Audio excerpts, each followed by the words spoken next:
Gracias. Paso la palabra al segundo.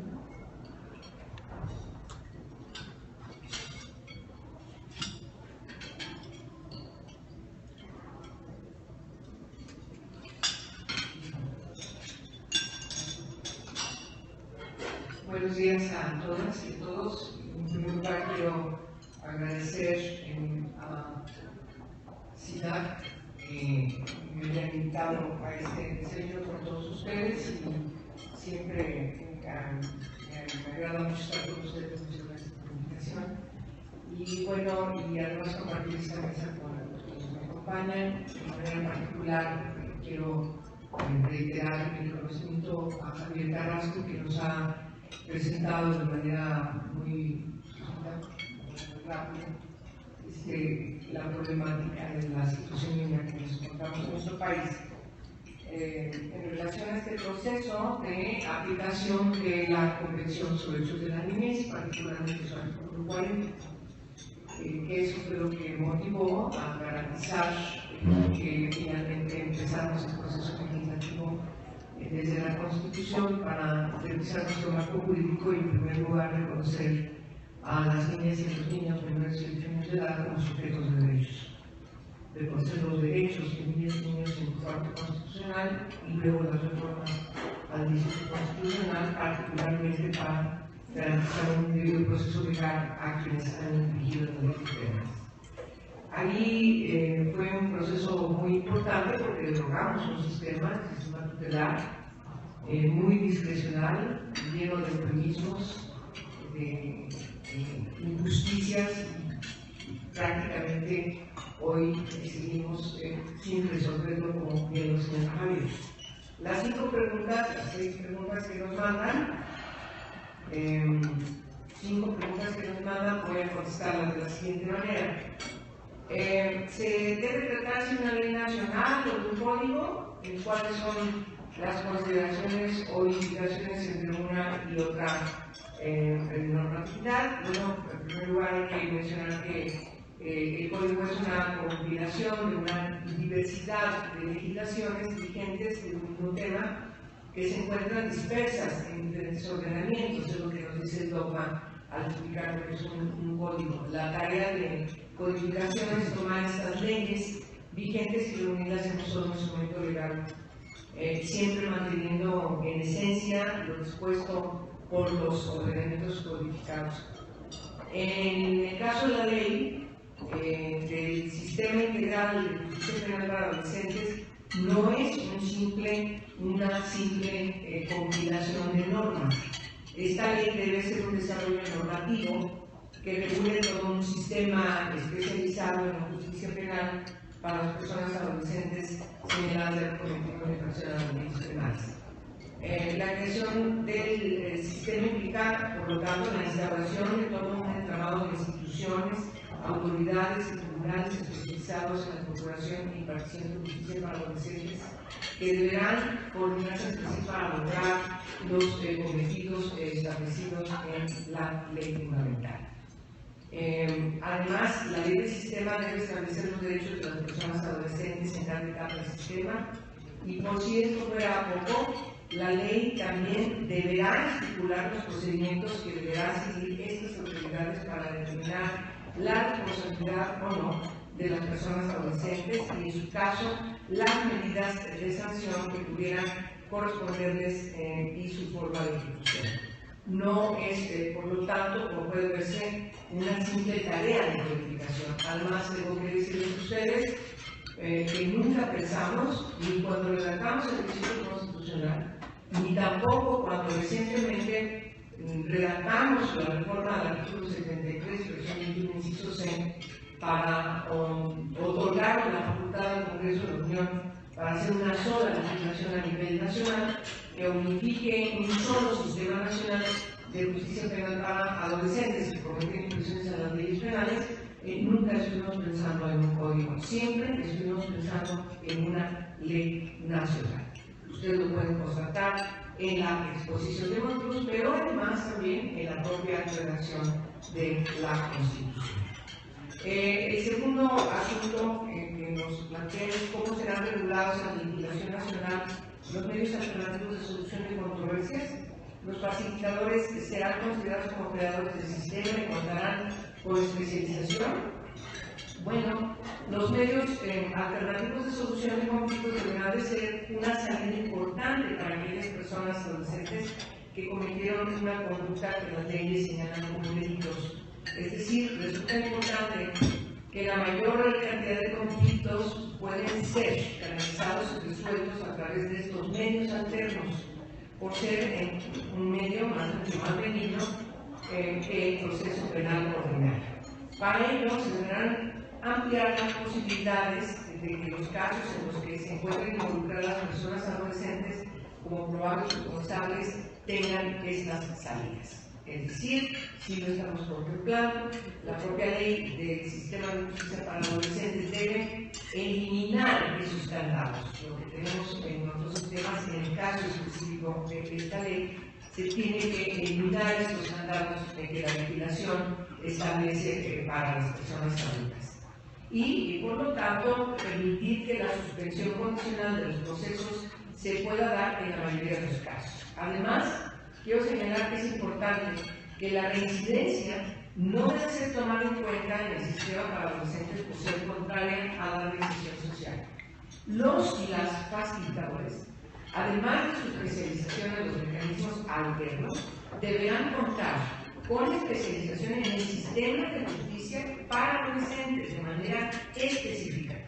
Hay que tener en cuenta que es posible que atiendan casos en los que se encuentren involucradas personas adolescentes entre 12 y 13 años, es decir, entre 14 años, quienes podrán ser dirimidos a través de estos mecanismos, pues si bien a las y los adolescentes de esta edad, como ustedes saben, así lo establece la Constitución, no se les puede imponer medida de extracción de privación de libertad, ni son susceptibles de ser canalizados a los mecanismos alternativos. La siguiente pregunta debe contar con recomendaciones especiales en algunos temas, como estos mecanismos alternativos de solución de conflictos, o deberá remitir a la norma correspondiente. Bueno, estos mecanismos alternativos de solución de controversias en materia penal fueron desarrollados en el sistema penal mexicano para un régimen de adultos. La especialización de la legislación del sistema integral de justicia para adolescentes debe incluir todas aquellas adecuaciones necesarias para que estos mecanismos alternativos sean una medida idónea para las personas adolescentes en conflicto con las leyes penales, teniendo siempre en cuenta su desarrollo cognitivo y su autonomía progresiva, es decir, tomar en cuenta la edad etaria de cada niña, cada niño. Y cuando digo niña-niño, me refiero al concepto de la Convención sobre Derechos de la Niñez, que establece que si es niña-niño, toda persona menor de 18 años de edad. Aunque para la aplicación de estas normatividades, en México definimos niña-niño menor de 18 años de edad, adolescente arriba de 12 y menos de 18 años de edad. Pero se entiende que el concepto fundamental de protección de la persona, la niñez, comprende menos de 18 años de edad. Por lo tanto, es conveniente que este sistema establezca de manera puntual las reglas específicas para los mecanismos alternativos de solución. La siguiente pregunta: ¿los casos de adolescentes en conflicto con la ley continuarán procesándose en el ámbito federal o local, o se eliminará el fuero federal en materia de justicia y protección? Esta ha sido una discusión importante, pero creo que está resuelta si nos remitimos a lo que establece el 18 constitucional, que mandata que la Federación y las entidades federativas establecerán en el ámbito de sus respectivas competencias un sistema integral de justicia para los y las adolescentes que será aplicable a quienes se atribuya la comisión o participación en un hecho que la ley señale como delito y tengan entre 12 años cumplidos y menos de 18 años de edad. Este sistema garantizará los derechos humanos que reconoce la Constitución para las personas, así como aquellos derechos específicos que por su condición de personas en desarrollo les han sido reconocidos a los adolescentes. Así dice la Constitución. Por ello, y en estricto apego a lo que establece este texto constitucional, la legislación del sistema integral de justicia penal para adolescentes debe reconocer, por lo tanto, la competencia federal y local. Lo anterior, por cierto, no es impedimento que la Federación pueda realizar convenios con las entidades federativas para que la ejecución de las medidas de sanción se lleven a cabo en el ámbito local, siempre tomando en consideración que un principio importante para la reinserción del chico y de la chica es estar cerca de su familia. Y entonces garantizar así a quienes se les haya impuesto una medida cautelar de prisión preventiva o ya de internamiento puedan estar en los centros que sean más cercanos con este propósito, insisto, de sus familias y de su residencia. La pregunta E: ¿cómo puede regularse la ejecución de las sanciones? Bueno, el principal énfasis de la ejecución de medidas deberá de ponerse en que las autoridades administrativas encargadas de supervisar el cumplimiento de medidas de sanción debe poner énfasis precisamente en el cumplimiento de estas medidas de sanción no privativas de libertad.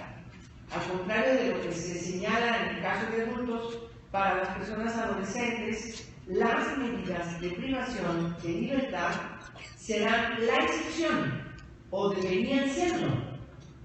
Eso es lo que tenemos que garantizar con la nueva legislación.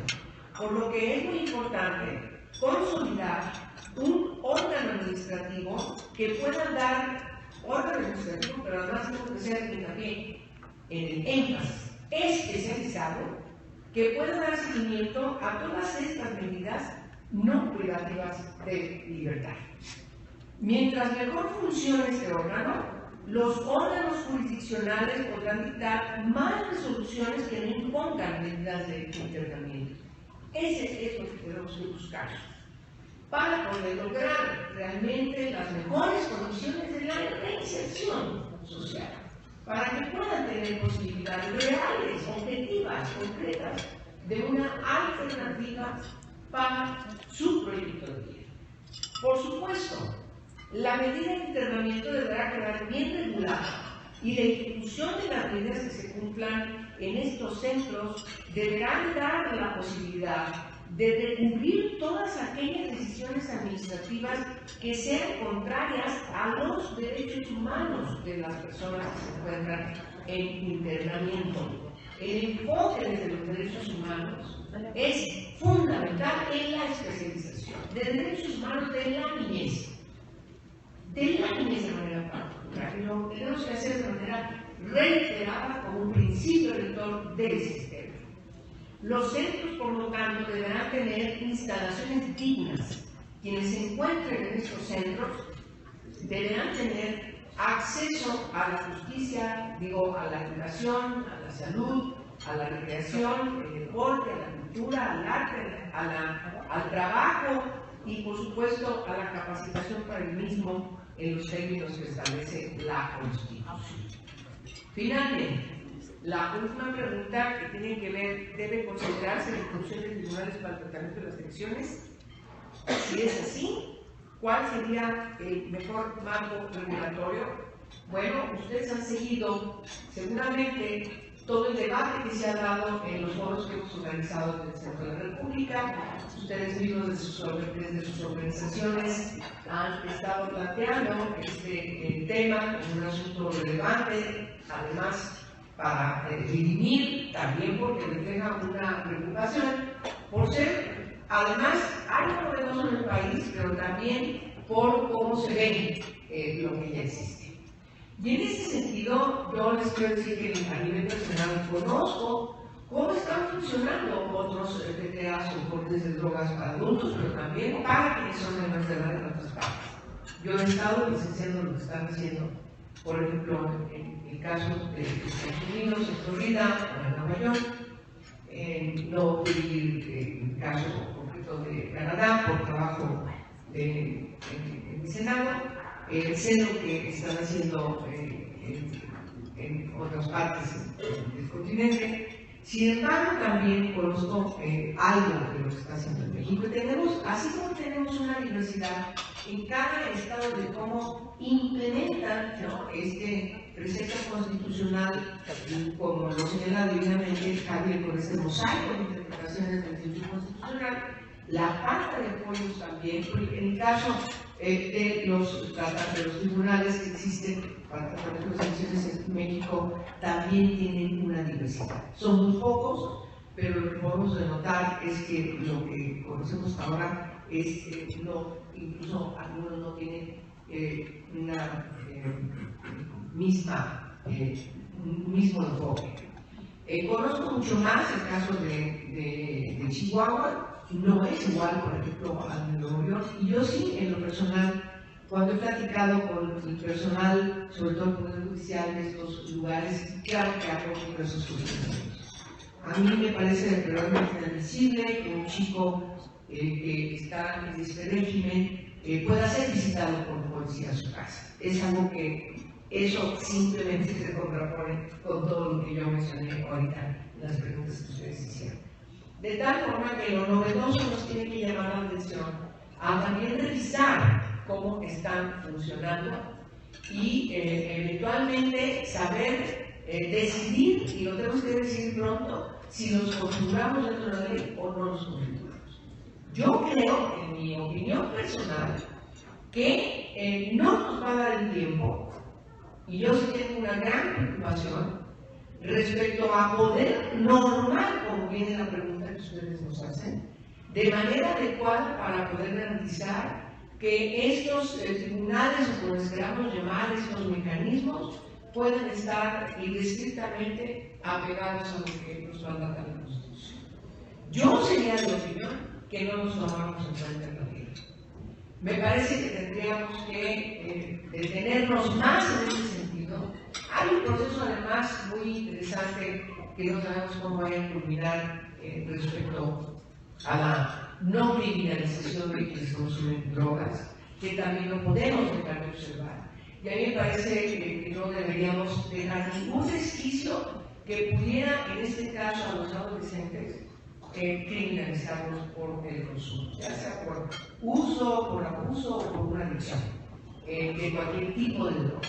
Entonces, en mi opinión personal, y después de todos estos foros y el cuestionamiento que yo he hecho a nivel particular de quienes están al frente de esos tribunales, pues son mucho más interrogantes de las cosas que yo pudiera lograr completar, y me siguen todavía, a mí en lo personal, brindando muchos interrogantes, y como sí tenemos que hacer la ley ahora para cumplir, para que entre en vigor en el marco del sistema de debido proceso, con este nuevo sistema de justicia en el país ahora en junio de 2018, junto con la ley de ejecución penal, a mí me parecería que en el caso de adolescentes yo establecería que no debiésemos incluirlos. Y además, apunto, y eso sí lo sé perfectamente bien, porque eso lo estoy planteando como una de las cuestiones importantes en la decisión final para discutirlo con mis colegas, que no se convierta en el caso de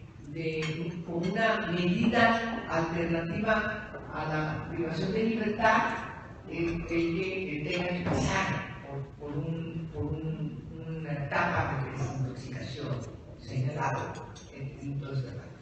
Yo lo que estoy planteando es que así como tiene que tener acceso a la educación, como tiene que tener acceso a la salud, qué sé yo, igualmente, a partir de la voluntad de los chicos, esto debería ser otro concepto distinto, no como una medida en este caso sancionadora, sino como las alternativas para la restitución de derechos que deberían gozar. Es la gran diferencia, por ejemplo, en el caso del sistema de adultos. Y si en el sistema de adultos, en el caso de la ejecución penal, nosotros estamos haciendo énfasis en derechos, impugnando porque estos derechos sean reconocidos en las personas adultas, pues francamente, en el caso de para adolescentes, eso no debería ni siquiera estar en discusión. Eso debería ser una obligación por parte del Estado, la restitución de derechos para que esos, insisto, y con eso termino, estos adolescentes, las y los adolescentes puedan realmente tener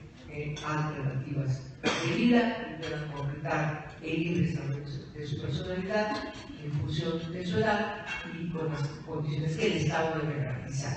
Ya sé que este es un reto increíblemente grande. Necesitamos invertirle en la especialización de todas las autoridades, no solamente las del Poder Judicial. Tenemos que garantizar que los espacios en los que se encuentren estén realmente en condiciones de dignidad. Y bueno, pues con eso termino mi exposición. Perdón si me excedí. Muchas gracias, senadora. Le paso la palabra a Violeta.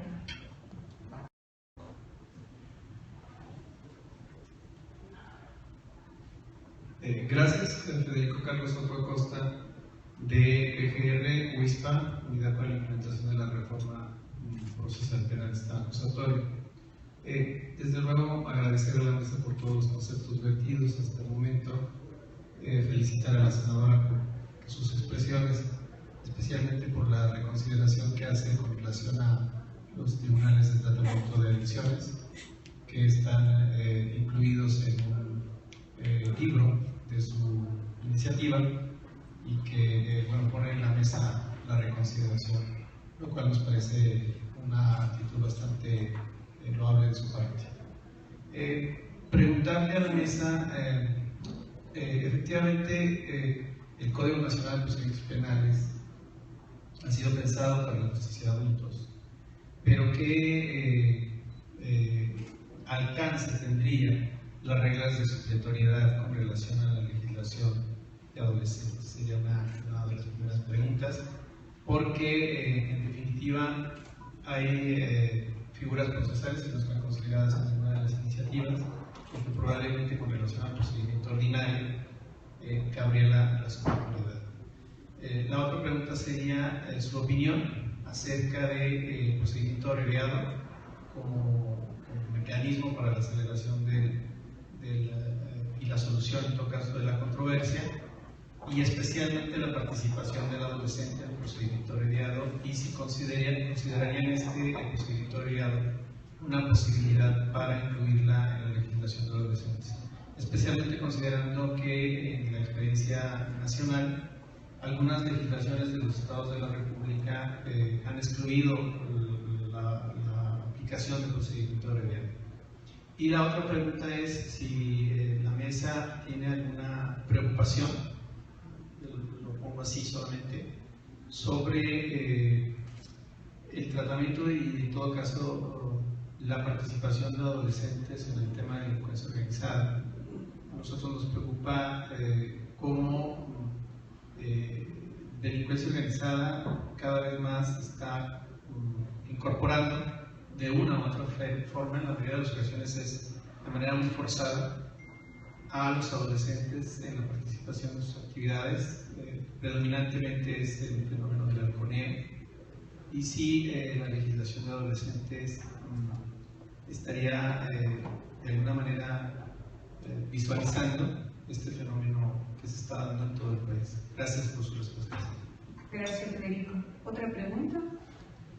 Jimena. Muchas gracias por la invitación. Más que preguntas, la verdad es que sí, voy al comercial.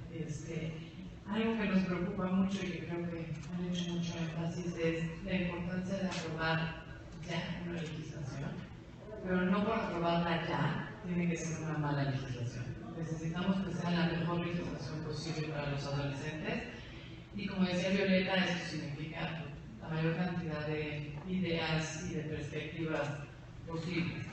En el tema de ejecución nos preocupa que de repente se privilegia más el copiar la ejecución de adultos para adolescentes. Ese es un tema muy preocupante porque es diametralmente diferente cómo se trata a un adulto que un adolescente a la hora de ejecutar una medida. Y también se nos olvida que debe ser integral. Es muy difícil trabajar con un adolescente si nada más te enfocas en una sola área de su vida, porque sana información y necesitas hacerlo de manera totalmente integral. No solo la parte de adicciones, no solo la parte escolar. Tiene que ser de forma integral, con especialistas que están trabajando en el día a día con ellos, que a veces también ahí tenemos muchos problemas que se tienen que ver con los castigos o custodios de adultos que nos mandan al trato con adolescentes y eso echa para atrás todo el trabajo que se hace con ellos. En cuanto a la delincuencia organizada, yo creo que tenemos que tener mucho cuidado porque hemos generado esa idea de que el crimen organizado está tomando a todos los jóvenes y son el brazo armado, el brazo que está haciendo sus ojos, y eso no se refleja como una realidad en las estadísticas.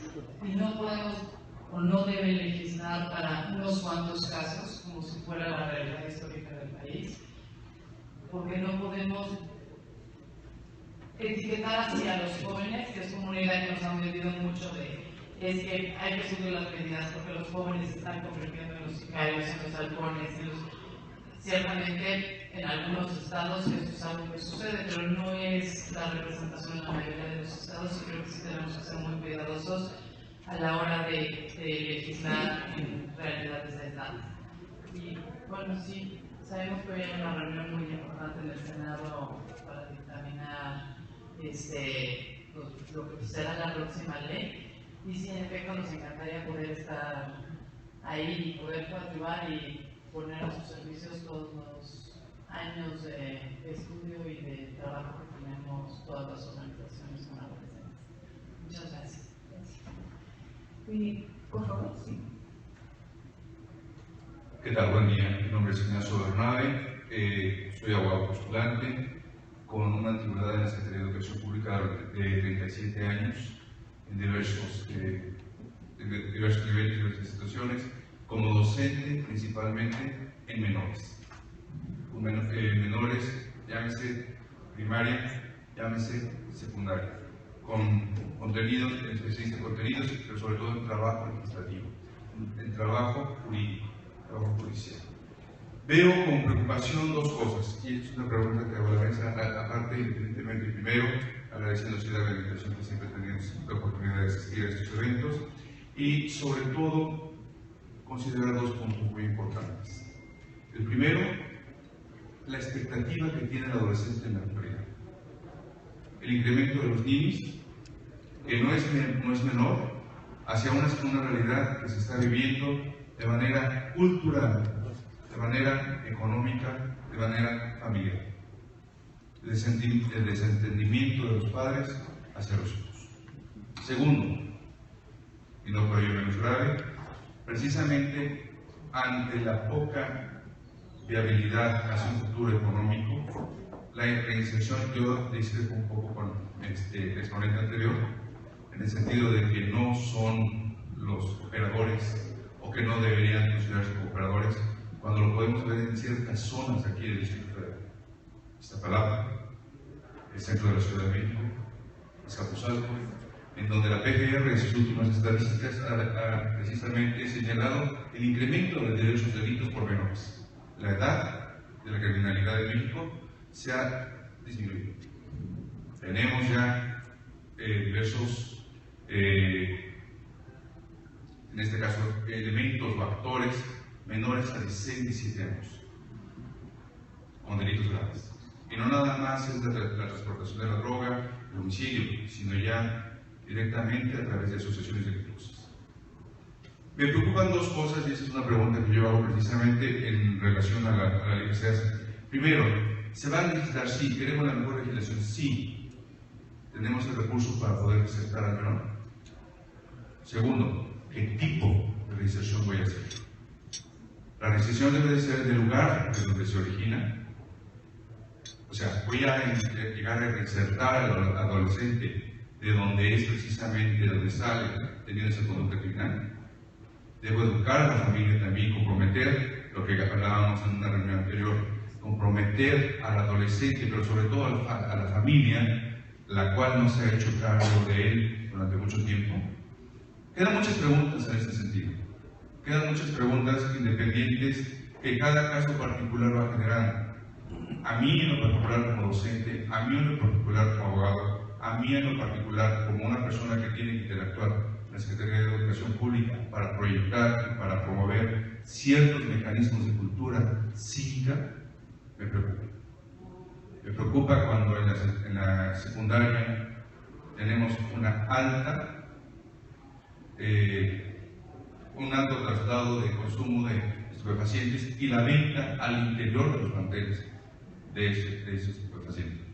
Pero sobre todo, lo que se genera a nivel social en cada uno de los planteles educativos. Gracias. Pues vamos a cerrar un poco esta ronda, porque no se acumulen tantas preguntas. Le paso la palabra a la senadora y después a Gracias. Bueno,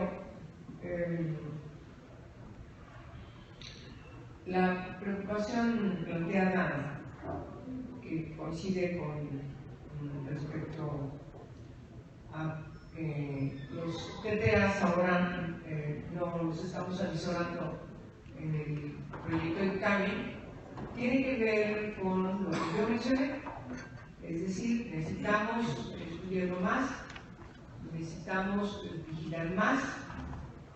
Yo creo que una cuestión de este tipo necesitamos reglamentarla muy bien y hay muchos cuestionamientos respecto a inclusive cómo hacerlo. En ese sentido, nosotros tenemos que ubicar con mucha precisión cómo esta ley, junto con la ley de educación plena, tienen que estar escritas antes de que entre en vigor la reforma de 2008. Eso es algo que no debemos olvidar. Y hay una preocupación en ese sentido por parte del gobierno que así sea. Nosotros, como poder legislativo, tenemos que contribuir a que eso se logre. No entorpecer o poner obstáculos o no atender de manera debida nuestra responsabilidad y entonces decir, bueno, pues vamos a llevar a terminar la discusión y venga junio de 2008 y entonces tenemos que seguir discutiendo. Yo creo que eso ya no puede ser. Tenemos 10 años de una ausencia de una legislación que vaya inscrita al texto constitucional, que no está funcionando, aquí todos lo han dicho, se repite y por lo tanto sí tenemos que asumir nuestra responsabilidad. Cuando yo no estoy dispuesta a llegar a junio con este pendiente de no tener ley. Y en el caso de los TTAs nos parece que no podemos llegar a cumplir con esa responsabilidad si no lo discutimos más.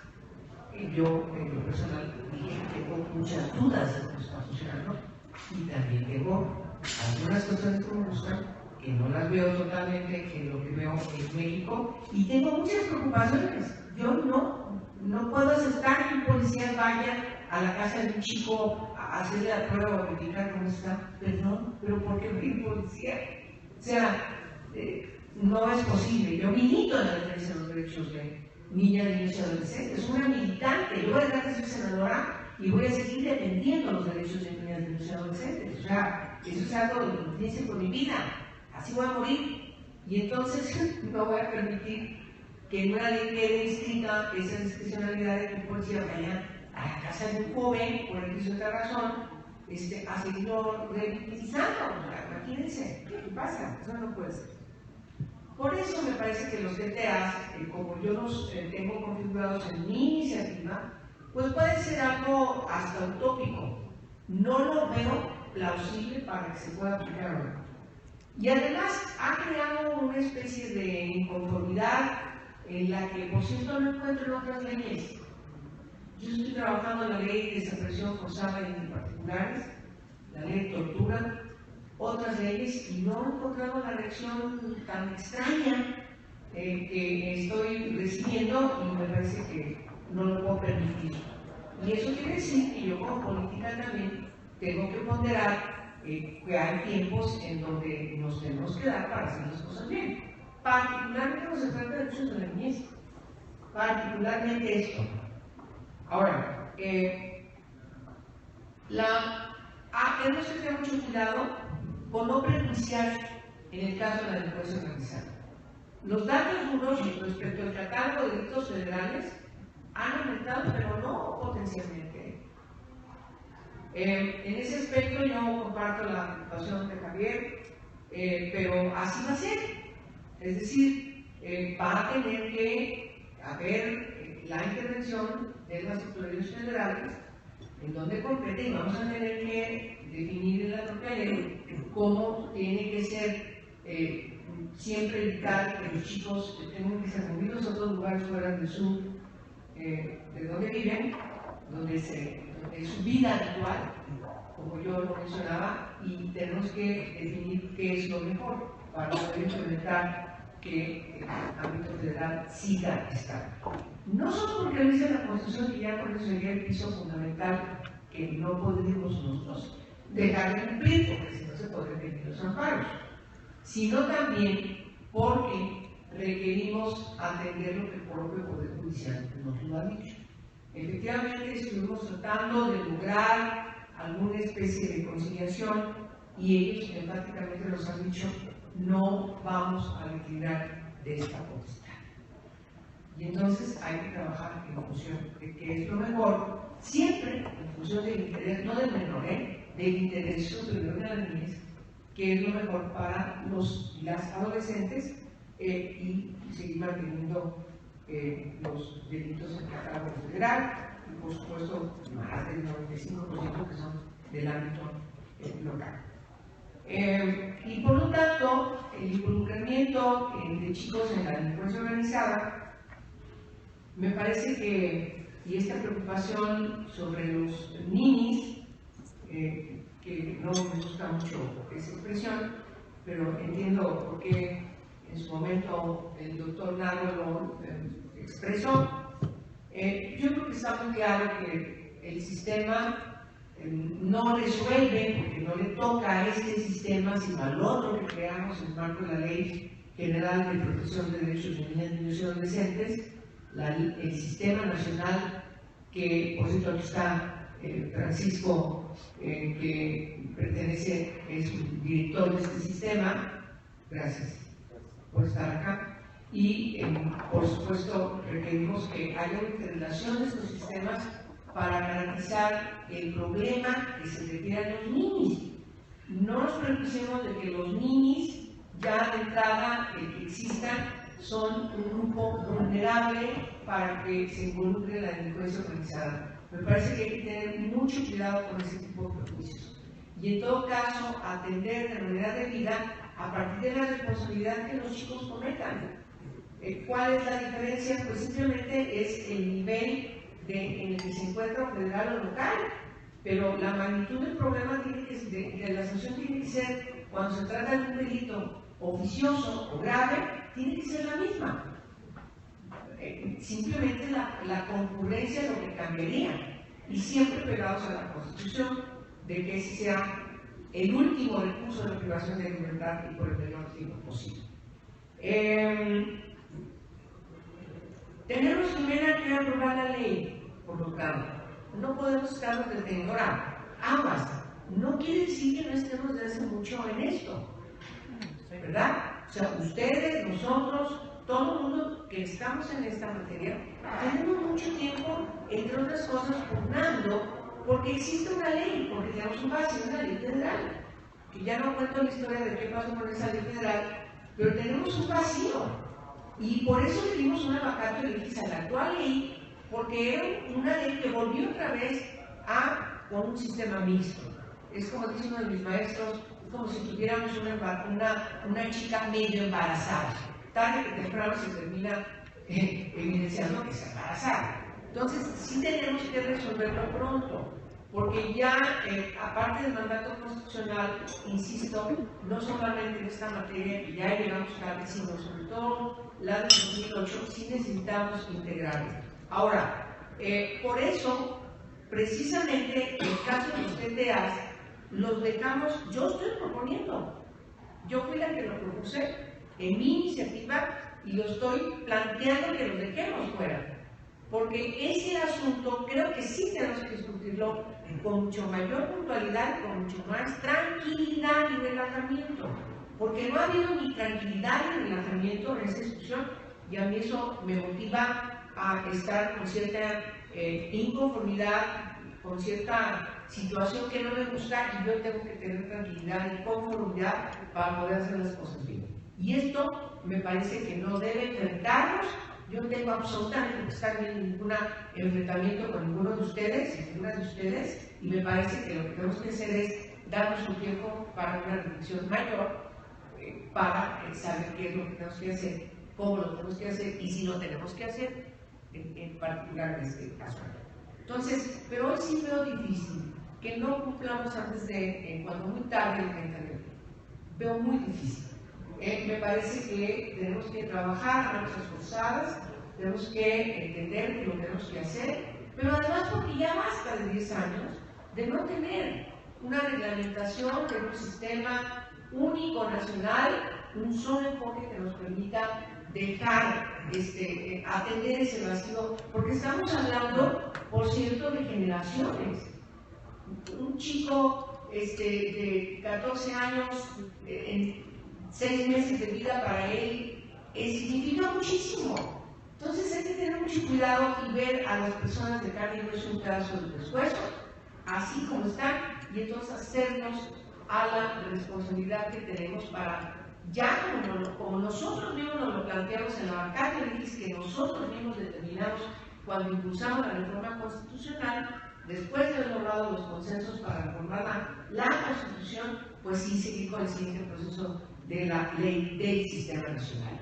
Nunca, yo entiendo la preocupación y entiendo que ustedes defiendan su proyecto de código, Javier, pero nunca pensamos que fuera un código. La Constitución no está reformada para ser un código. No, estamos pensando una ley, ya dije por qué. Por la particularidad de esta materia. En todo caso, la discusión del código, con muchísimo respeto y muchísimo afecto, Javier, y entiendo que ustedes defiendan su proyecto de código, pero llegó tarde la discusión, porque la Constitución no habla de un código. Lo que estamos hablando es de una ley. Va a ser una ley, porque así está construida la Constitución. Y no me gusta, también en lo personal lo quiero decir, que aunque estamos hablando de un código nacional, ¿por qué tenemos que tener la referencia de lo que acontece con los adultos? Este es un sistema especializado, específico, que necesitamos pugnar que sea así. Habrá que tener quizás supletoriedad en alguna de ellas, pero lo menos que dejemos a la supletoriedad, y eso contesto a la siguiente pregunta, es lo mejor. Por eso tenemos que esforzarnos a que esta ley contenga todos los elementos dogmáticos de naturaleza penal especializada para no tener que recurrir a la otra legislación que es la de adultos. A la que sí tenemos que recurrir es a la que tiene que ver con la materia, que es la de derechos de niñas, niños y adolescentes. Entonces, eso sería lo que podríamos mencionar de lo que ustedes han dicho. Los padres, la preocupación de las familias. Pues miren, cuando reformamos el marco constitucional, siempre dejamos claro que esta es una responsabilidad del Estado. Los papás, mamás que no funcionan, hogares desintegrados, funcionales, etcétera, claro que afectan a niñas y niños, pero por cierto no es esta ley la que tiene que resolver eso, es la otra ley de la que forma parte de la Gracias. No quiero dejar la oportunidad de que llegó Susana Camacho, experta en el tema de las PASO. No quisiera dejar que ella nos pueda decir cuáles son las preocupaciones más hoy que empieza la dictaminación de la ley. Entonces, le doy la palabra, y ya por los tiempos, después le doy la palabra a Javier para hacer las conclusiones, pero creo que sí es importante escuchar a Susana. Gracias por estar aquí. Mil gracias por la invitación. Agradecemos estar en nuestros trabajos con el SIDAC, que creo que son muy importantes especialmente para empezar a focalizar los temas y llevarlos a lo que tenemos que estar, ¿no? Desde el principio. Me parece que el proceso de cómo se ha ido gestando esta ley ha sido muy rico. En efecto, sin aquella reforma constitucional al artículo 21 no estaremos hablando pues, de por fin, después de tantos años, sin formar el marco para adolescentes. Creo que ha sido una propuesta que desde el inicio estuvo pues, muy pues, reflejando las preocupaciones de diferentes actores, de la CETEC, de la RGR, del órgano desconcentrado, de las organizaciones de sociedad civil, de expertos internacionales. Incluso por ahí en algún momento consultamos a Paulina precisamente para ver cómo atendíamos esta recomendación que nos hacía Carlos Kiefer para que en la ley también se estableciera, por ejemplo, el tema de la regulación de la elección para todas las autoridades. Me parece que el proyecto que se presentó hace algunos días por parte del Ejecutivo, haciendo una mezcla de las iniciativas tanto de la ley que presentó la senadora como la del código, me parece que es un documento que es bastante fuerte, ya que retoma muchas de las preocupaciones de todas las instituciones y que de alguna manera también se refleja que el Ejecutivo ya ha llegado a consensos importantes en el análisis de estas iniciativas y a nosotros, una vez que hicimos la revisión, nos parece que de manera general está bastante bien planteada esa propuesta. Hay un par de temas que nos siguen preocupando, que es la parte de ejecución de sanciones y el tratamiento que dan a lo que es justicia justicia terapéutica, pero que creo que ya son como detalles menores, ¿no? En particular el tema de ejecución, me parece que lo que se está haciendo es traer muchos de los trabajos que se han avanzado para la Ley Nacional de Ejecución que aplica a adultos, pero justo dentro de todo el proceso penal, la parte que más se distingue entre adultos y adolescentes es justo la de ejecución, ¿no? Porque mientras que la ejecución penal para adultos está centrada en la prisión, y de alguna manera la Ley Nacional de Ejecución mucho está planteada en ese tenor, eso no puede ser traspolado tal cual a adolescentes. En el tema de adolescentes, pues la premisa es la contraria, ¿no? Se tiene que dar preeminencia a las medidas en libertad y, pues, como último recurso, y atendiendo al principio de mínima intervención, recurrir a aquellas medidas privativas de libertad. Entonces, este capítulo, con algunos pequeños ajustes que pues se podrían hacer, creo que quedaría ya en armonía con el resto.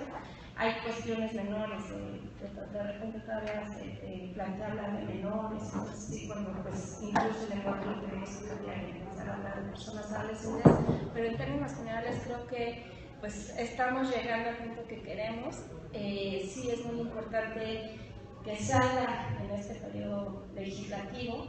La verdad es que dejar un vacío legal en este momento en materia de adolescentes sí creo que sería muy grave.